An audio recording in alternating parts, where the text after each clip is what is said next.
everyone. Jim Balcer here again, PFC Balcer to everyone. I'm here with Commander Jeffery Gray, Navy Commander, good friend of mine. We're here to talk about an exciting new project that will be coming to Chicago, the Naval Memorial at Navy Pier. But before we begin, let's start with the Pledge of Allegiance, everyone.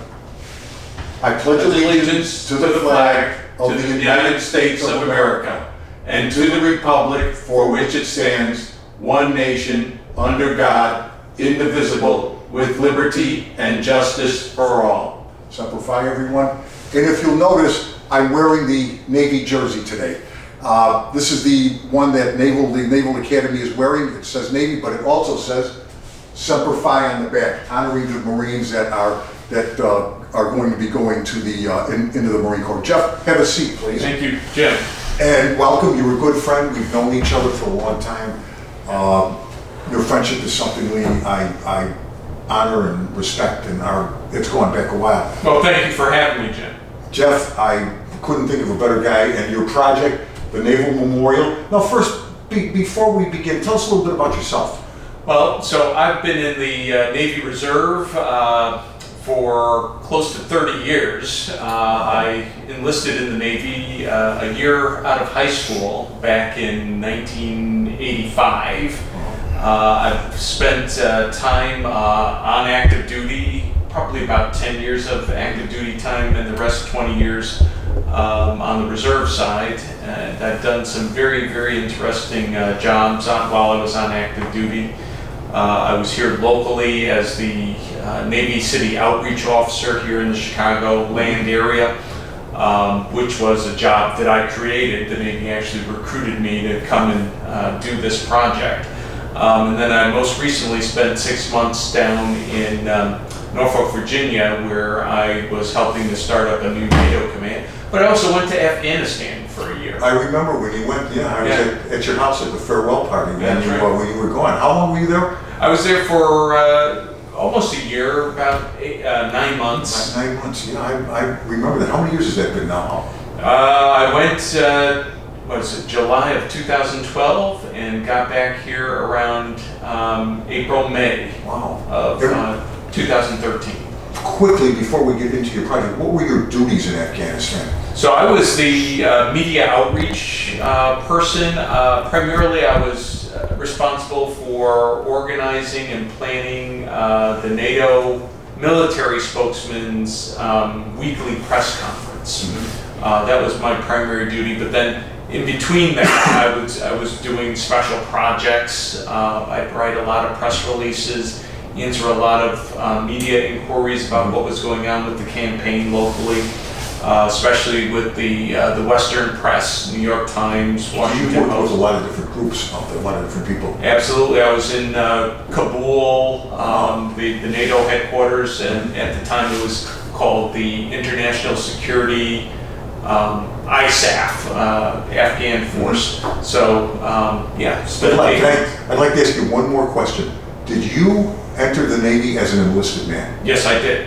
And you worked your way up through the ranks in the Marine Corps. I think that would be called a Mustang. And it's the same thing in the Navy. So you worked your way up from the seaman up to where you're at now. That's correct. I went from E1 to E5, and then transitioned from E5 to ensign, and then up through the ranks to commander. And you also, we met when you worked for the Board of Education, right? Yes. Okay, and you were head of or not head, but you worked with the ROTC. Was that part of it? That was a part of it.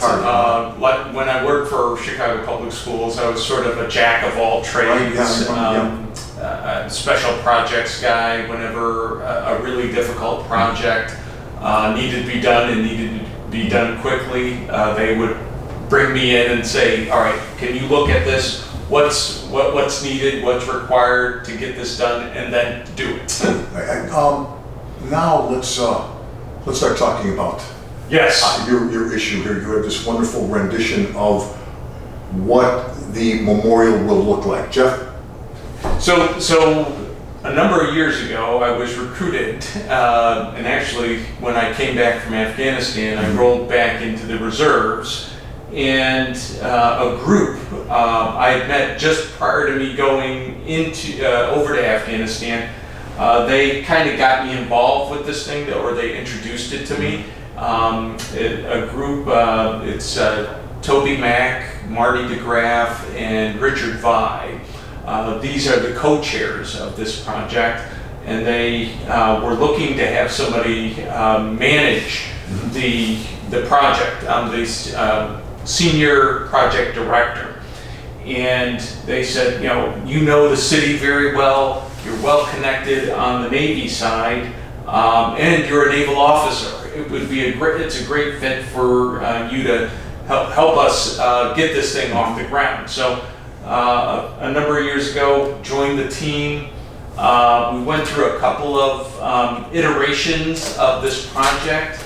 It originally had started on the southwest side of Navy Pier, then we moved it over to the southeast side of Navy Pier, and now it's currently positioned, and we have an agreement with Navy Pier in this area between Navy Pier and the water reclamation plant.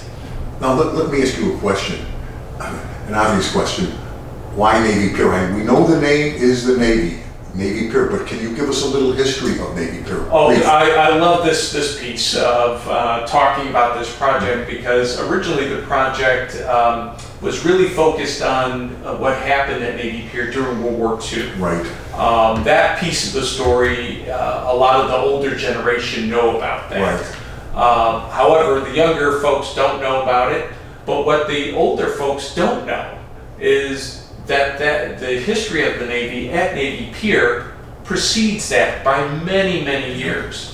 If you think about it, what happened during World War II, that was the early mid-40s. Well, Navy Pier was named Navy Pier in 1927.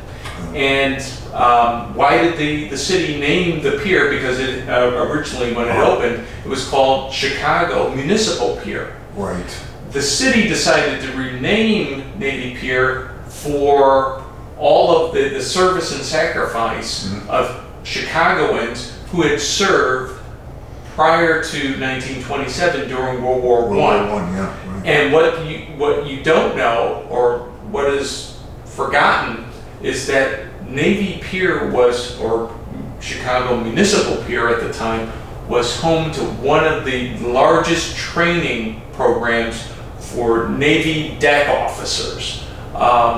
During World War I, recruits from all over the Midwest would come to Navy Pier to get officer training before they went out to the fleet.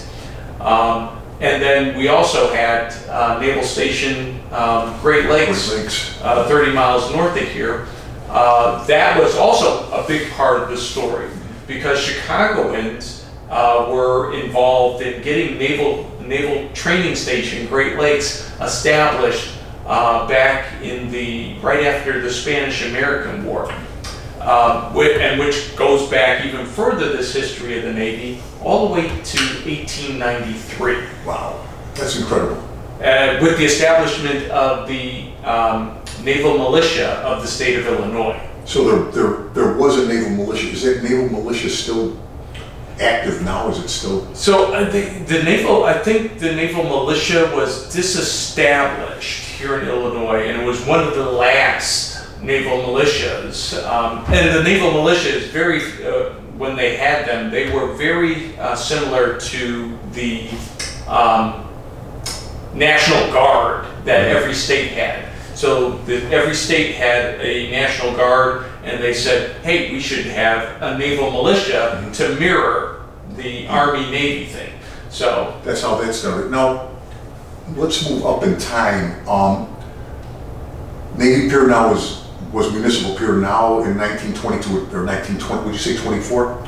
27. 27 becomes Navy Pier. Yes. Okay, and Navy Pier, now we have this big training facility during World War II. Yes. Am I right? And Absolutely. President Bush Sr. Trained off aircraft carriers here. Am I right? Absolutely. There's a whole distinguished history of individuals and groups that trained here at Navy Pier in the Chicago area.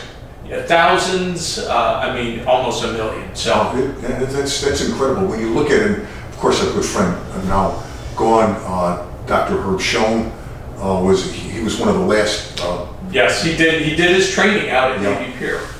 And we will, part 2 of our interview, you will talk more about the museum itself and what it's going to consist of and the cost and what the work that goes into it. It's a large project.